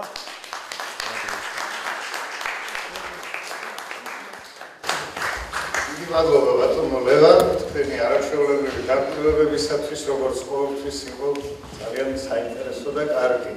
საერთოდ გივი მარგველაშვილის სიტყვათქმადობაზე როცა არის ლაპარაკი და იუმორზე, მე მგონია თვითონ ამ წიგნის მაინ ლეზე, რომელიც საკუთარ სახელად არის ქცეული, მე მგონი ამაშიც არის გარკვეული ირონია და მსუბუქი ირონია, ყოველ შემთხვევაში გერმანულ ტექსტში აშკარად იგრძნობა და ქართულში შეიძლება გადმოვიდა, შეიძლება არა. აქ ლაპარაკი იყო იმაზე, რომ გივი მარგველაშვილის, ქალბატონმა ლარი ბრძანა, რომ გივი მარგველაშვილის შემოქმედებას უკვე თაობები სწავლობენ და ახალგაზრდები სწავლობენ და აქ ესწრება ლევან საგარელი, რომელსაც ეთყობა ურჩევნია, რომ მაინც ნაბეჭდის სახით იყოს მისი კვლევა და ამას წავიკითხავთ დიდი ინტერესით. და რაც შეეხება ახლა ვისაც მინდა გადავცე სიტყვა, ეს გახავთ ასევე ლევანი, ოღონდ ლორდ კიფანიძე, ძალიან ცნობილი პოლიტოლოგი უკვე და უფლება დამცველი, რომელიც თავის შთაბეჭდილებებს გაგიზიარებს გივი მარგველაშვილის ოფიცერ პემბრს.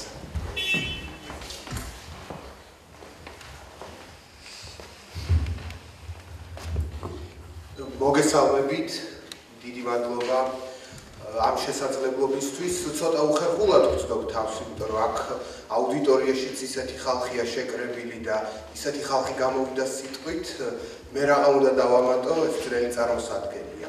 მაგრამ მაინც შევეცდები ერთი-ორი სიტყვა აკითხრათ. მე ოფიცერი პემბრის ტექსტს არ ვიცნობ კარგად, მაგრამ მეორე რომანს ვიცნობ, კაპიტანი ვაკუშის პირველ თავს. და თქვენ რო გისმენთ, თითქოს ისე წარმოჩნდება, რომ ბატონი გივის შემოქმედება არის მხოლოდ მეცნიერების საგანი, აი ძალიან კარგი სპეციალისტებმა უნდა წაიკითხონ ის ლინგვისტების, ფილოსოფოსების შესწავლის საგანი უნდა იყოს იგი და ეს სიტყვები, ონტოტექსტი, ინტერტექსტუალობა და ასე შემდეგ, აი ბევრ პოპულარულ მკითხველს, ასე ვთქვათ, აშინებს.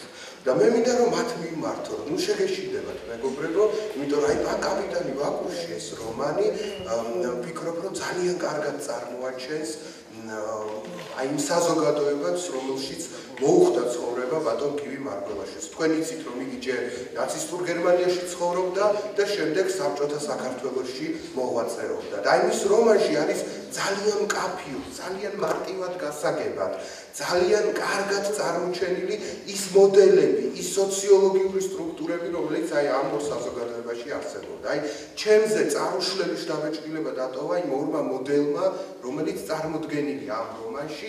ერთის მხრივ ბატონი გივი საუბრობს ბატონმა კარლო ჯორჯენელმა ესე თარგმნა სამკვიდროები, გერმანულ ტექსტში არის პოიზია, სახლუკები.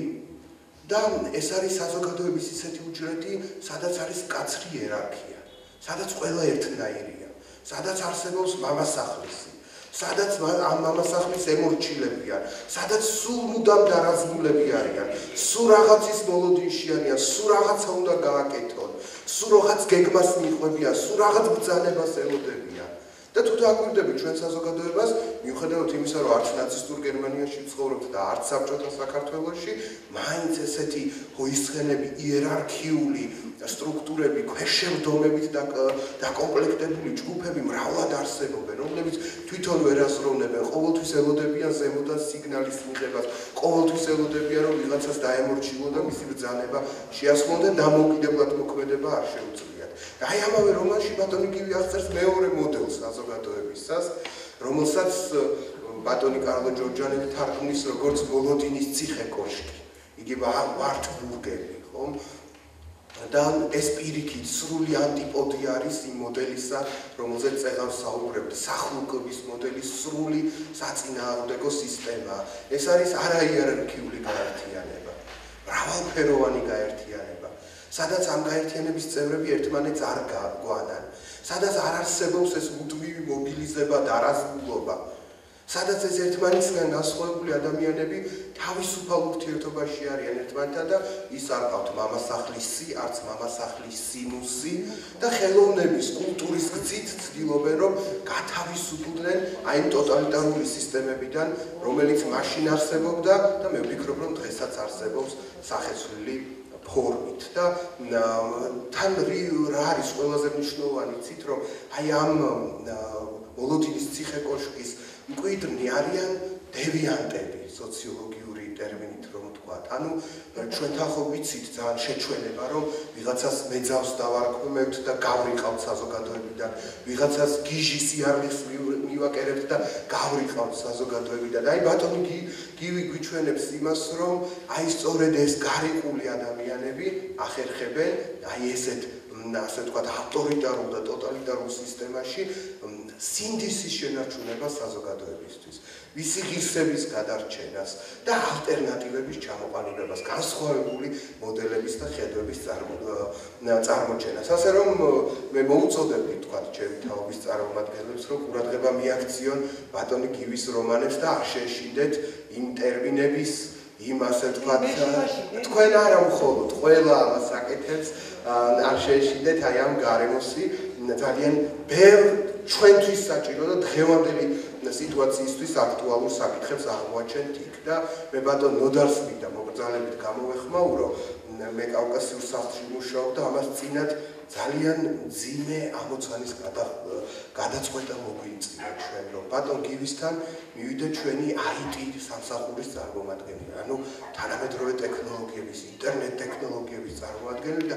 ბატონი გივისთვის აი ჩვენი აზრით ულტრა თანამედროვე სპეციალისტი ჩამორჩენილი სპეციალისტი აღმოჩნდა ბატონ გივის არ აკმაყოფილებს ის ტექნოლოგიები რომლითაც კავკასიურ სახლში სარგებლობთ Windows 10-ის იქით არის წასული და ასე რომ ძალიან აქტიურია და მე მგონია რომ კიდევ ძალიან ბევრ საინტერესო ტექსტ შემოგთავაზებს და ჯერ კიდევ ძალიან ბევრი დროა დარჩენილი სხვა ეპოქაში ცხოვრობთ და აქ ყველაფერი უკვე შესაძლებელია. დიდი მადლობა.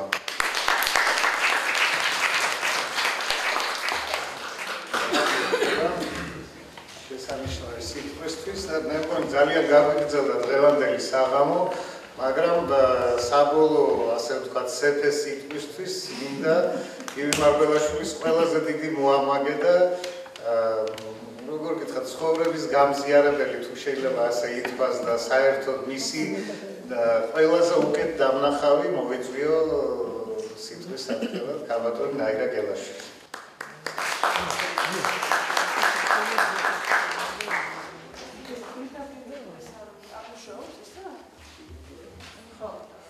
ჯერ ერთი მინდა გივი მარგველაშვილის მოკითხვა გამოგცეთ ყველას და მოდი ამ ქვეყნიდან და დიდი მადლობა მისი სახელით რომ მოგზავნით და მისი ასე ვთქვათ მოისმინეთ მისი წიგნის შესახებ. გივი არის საკმაოდ კარგ ფორმაში გონებრივად და ჩემთვის ის დღესაც ყველაზე საინტერესო ადამიანია მთელ საქართველოში და ყველაზე საინტერესო მოაზროვნე და თანამოსაუბრე. და გითხრათ და ნუ ახლა ეს ფიზიკური სისუსტე არსებობს, ამას ვერაფერს ვერ ვუზავთ და ჩემთვის ის არის მაგალითი ისა არა მარტო ჩემთვის აი მაგალითად აი ძალიან კარგმა ფილოსოფოსმა და საინტერესო ადამიანმა გივის შემოქმედებისათვის მართლაც თავდადებულმა ბადრი შარვაძემ რომელმაც გამოსცა მისი 5 ტომეული ფილოსოფიური და ენათმეცნიერული ნაშრომების და მართლა სიცოცხლე ჩაანთქია მის გამოცემაში ეს უზარმაზარი კორპუსია გამოცემული თავის წერილს გივი მარგველაშვილის შესახებ უწოდა ბედის წერაზე მაღლა ბედის წერაზე მაღლა ხო აი ეს არის სწორედ მნიშვნელოვანი გივისი რომ აი უფრო ძნელია უფრო ტრაგიკული ცხოვრების აი მაგალითად მოხმობა ხო ძალიან მძიმე ცხოვრება შეხვდა გივის და დაიბადა ბერლინში სრულიად პატარა ბავშვი იყო რომ დედამ თავი მოიკლა დედა ახსოვს კუბოში მარტო ვერ იტანდა და იყო საშინლად დატანჯული ამ ჰიტლერული გერმანიის საშინელებებისაგან სადაც მოუწია ცხოვრება და ბავშვობა და ახალგაზრდობა როცა იმედოვნებდნენ რომ აი დამარცხდა ბოლოს და ბოლოს ეს ჰიტლერი და ახალი ცხოვრება უნდა დაეწყო გერმანიას თავისუფალი და ის რაც მართლა დაიწყო მოიტაცეს მამასთან ერთად და გადმოიყვანეს სტალინის დიქტატურაში მამა დაუხრიტეს თვითონ სულ იყო დევნილი და ხალხის მტრის შვილი და მე აქ მოუწიეს ყველაფერი დაკარგა ყველაფერი წაართვეს დარჩა მარტო ენა და აი ამას საოცარი წინააღმდეგობა გაუწია გივიმ და შეიძლება ითქვას რომ ლიტერატურის ისტორიაში ერთადერთი მაგალითია ამდენი ხნით სხვაგან გადასახლებული ადამიანი თანაც 18 წლის იყო რომ ჩამოვიდა საქართველოში 18 წლის დანარჩენი ცხოვრება თითქმის გაატარა საქართველოში 90 წელს წავიდა უკან დაბრუნდა გერმანიაში როცა დაიქცა ეს საბჭოთა კავშირი და მე კიდე ხშირად ჩამოდიოდა და ასე ვთქვათ და შენ ენად დარჩეს შენი მშობლიური ენა ისეთი ის არის კონტრასტი დღევანდელ დღესთან შედარებით ძალიან ნამდვილად იცვლიან ენას ახლა წერილები და თქვენ წარმოიდგინეთ შეინარჩუნო ეს ენა აბსოლუტურ მარტოობაში გერმანულად სად უნდა გელაპარაკა მაშინდელ საქართველოში ამიტომ მისი მკითხველები მისი მოწაფეები იყვნენ ბუბა პარალაშვილი და დანიელიძე შესანიშნავი გერმანისტები მხოლოდ იმათ უკითხავდა ხოლმე ჩუმად ისიც იმიტომ რომ სულ იყო დევნილი კგბ-საგან აი გივი სწორედ იმის მაგალითად უნდა მოვიხმოთ და აი ჩვენს ახალგაზრდებსაც ეს უთხრათ რომ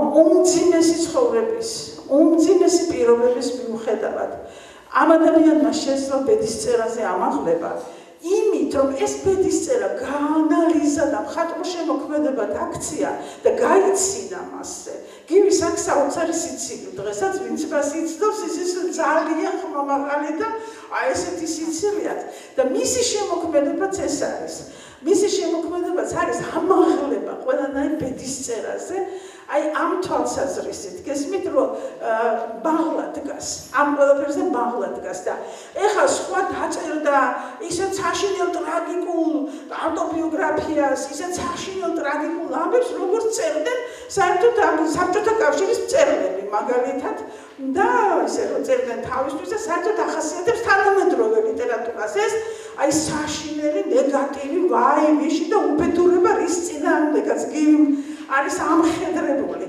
შინაგანად და აი ეს არის სწორედ რომ აი სულ მოკლე არ არის იცის გესმით ამ ყველაფერზე რის გამოც როდესაც კონკრეტულია ნაწარმოები და რეალისტურია ის იმ დიქტატურის გავლასთან ერთად გიდა თუ არ გიდა კარგავს თავის აქტუალობას და როდესაც ფილოსოფიურად არის განზოგადებული და მხატვრული თამაშია და აღწერილია აი მძიმე დიქტატურაში მძიმე ცხოვრება მაგრამ ამაზე იცინეს ავტორი და იუმორით გაწოდეს რამდენჯერაც არ დაიქცეს ის დიქტატურა ეს ნაწარმოები მაინც დარჩება იმიტომ რომ ის არის უკვე გასული ნარატიულ განზომილებაში ჰერმან ჰესეს აქვს ასეთი ძალიან ხმა ნათქვამი არა მარტო მას დღეს უამრავი ხელოვანი არსებობს ათასობით მაგისი დეფიციტი ჩვენ ეპოქას არ აქვს ვინც აბსოლუტურად ვირტუოზულად ასახავს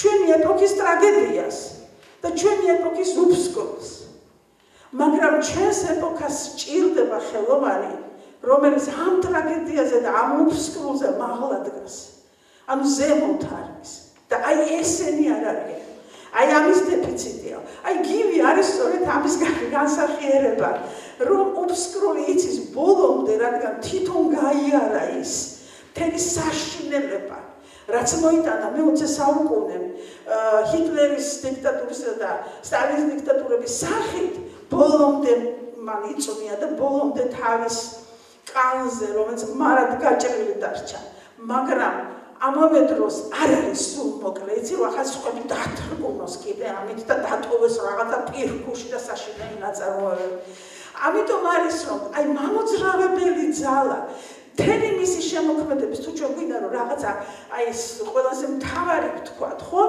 ეს არის აი უზომო ჰუმანიზმი აი ჰუმანიზმი იმ თვალსაზრისით რომ ის ვერიტანს რომ ესე იგი დიქტატურის ვერანაირ გამოვლენას და სიუჟეტი არის დიქტატურა იმიტომ რომ ერთხელ და სამუდამოდ დაიწერა და მწერლისა პერსონაჟებს ერთხელ და სამუდამოდ მიესაჯათ თავისი ბედი აი თუ თავს იკლავს სულ ასე მოიკლავს თავს სიუჟეტში ვიღაც გიждდება ასე გაგიждდება სულ რამდენჯერაც მკითხველი წაიკითხავს ვიღაცას კლავს ასე მოკლავს სულ ალო და სულ მოკლავს მუცავს და ასე შემდეგ ეს აღქმულია როგორც ბედისწერა და ჩაკეტილობა იქ რასაც წერტილი ესმის ის არის ბედისწერა და ჩაკეტილობა და პერსონაჟი კიდევ ჩვენგან განსხვავებით გივი მას აღიქვას ცოცხალ არსებად იმიტომ რომ როგორც ერთმა შექმნა ადამიანმა შექმნა თავის პერსონაჟი მწერალმა და ჩვენ გონია რომ ის რაღაც ფიქცია, გივის ესე არ გონია. გამოსული არის ადამიანის წარმოსახვიდან, მისი სულიდან, გონებიდან ის ცოცხალი არის. ოღონდ ცხოვრობს იმ თავის წიგში, მაგრამ განუზომოდ მოქმედებს ჩვენზე და აი ესე იგი არ უნდა რომ ეს ცოცხალი არსება ერთხელ და სამუდამოდ მისჯილს სიუჟეტში იტანჯებოდეს და ტრიალებდეს. ამიტომ ხდება ამ სიუჟეტების ძალიან მხატვრული მეტამორფოზები და გარდაქმნები და სრულიად ახალი ნაწარმოები წარმოიქმნება. აი ერთხელ სასულიერო პირმა, მაღალი რანგის სასულიერო პირმა გერმანიაში მე მითხრა. შემთხვევით ვიყიდეო მე ისა ქვია ასე დიდი კორექტურა, მაგრამ გერმანულად სხვადასხვა თარგმნეს და das böse Kapitel რაღაცა ბოროტი წიგნის თავი თუ რაღაც ასე. რასაც ლაპარაკია იმაზე რომ ესე იგი ну აი საშინელი ადგილია სახარებაში რომ ჰეროდეს მიერ ბეთლემის ბავშვთა მოსვლა გაშლეტვა, ხო? აი საშინელება არის ეს, რომ მაცხოვრის სიკვდილმა სხვა დაუცველი ბავშვების სიკვდილი რატო უნდა მოიტანოს? მაშინ როცა თვითონ გადარჩენილია და სხვები დაიღუპნენ. და გივის რომანში არის ლაპარაკი იმაზე, რომ თანამედროვე ეპოქიდან 12 რაინდისაგან შემდგარი ჯგუფი მიდის ბეთლემში, თანამედროვე ადამიანები, რომელმაც უნდა გადაარჩინონ ეს მთელი ბეთლემი უზარმაზარი რომანია, ასე პატარა კი არ არის, მთელი თავის დეტალებით არის დამუშავებული.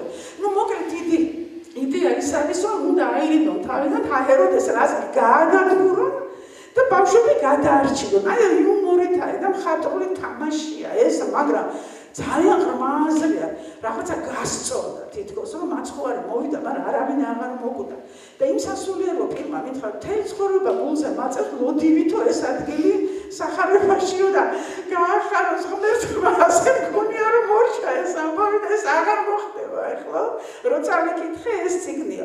ხო, აი ამის თქმა მინდა, რომ ეს არის რაღაცა საშინელი მიუღებლობა, რომ დიქტატურის და ძალადობის არა მხოლოდ ადამიანზე ეს ელემენტარულია. აი იმ წიგნის გმირებზეც გესმით, რომლებსაც აი ეს სამუდამოდ მისჯილს სიუჟეტში უწევთ გამოწყვეტილი ტრიალი. და ეს მისტიკა, გესმით, ეს არის მხატვრული მისტიკა, რაღაცა მწერლური მისტიკა, იმიტომ ისეთ რამეს ხედავს, რასაც ჩვენ ვერ ვხედავთ. ისეთ რამეს აღიქვავს ცოცხლად, რაც ჩვენთვის არ არის ცოცხალი.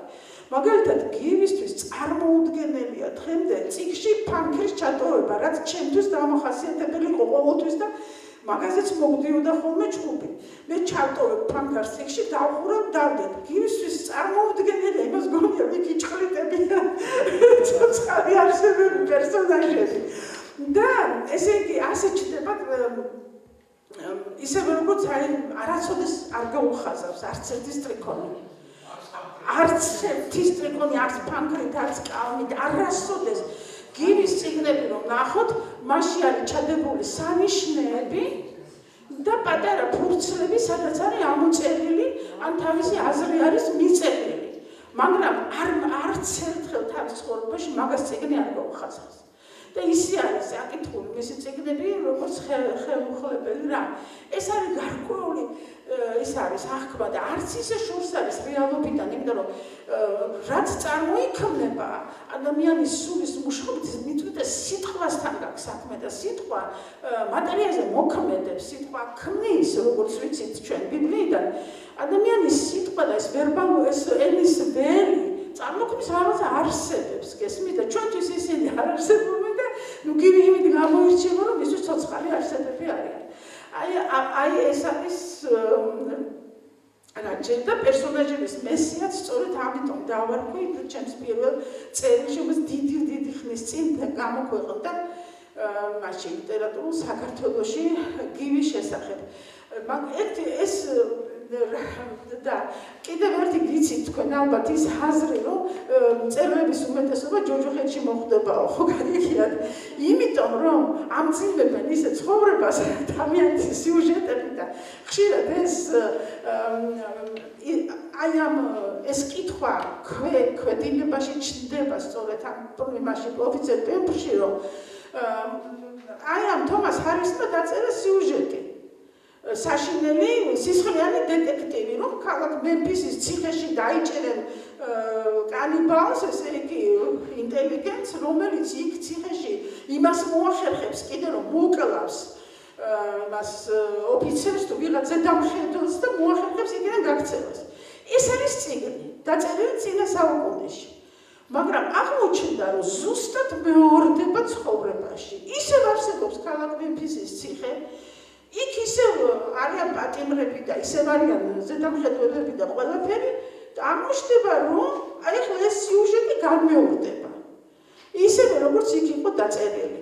და არსებობს სპეციალური შექმნილი პოლიცია, რომელიც იმით განსხვავდება ჩვეულებრივი პოლიციისაგან, რომ თუ ის პოსტფაქტუმ მუშაობს და ჩადენილ დანაშაულს მისდევს კვალში, ამან წინასწარ იცის სად შეიძლება მოხდეს დანაშაული, რატომ? იმიტომ რომ აღმოჩნდა, რომ ყველა დანაშაული და კრიმინალური აქტი, რაც ხდება ჩვენს დროში, არის გამეორება ლიტერატურული სიუჟეტების, რომელიც დაიწერა წინა საუკუნეში და წინა საუკუნეებში იწერებოდა და ძალიან ბევრი დაწერეს და ეს იწყებს ზემოქმედებას სინამდვილეზე. ხო და ეხლა ეს იცით რა არის, თამაშიც არის, იუმორიც არის, მაგრამ არც ისე შორს არის ჭეშმარიტებისაგან. აი ამის თქმა მინდოდა. დიდი მადლობა.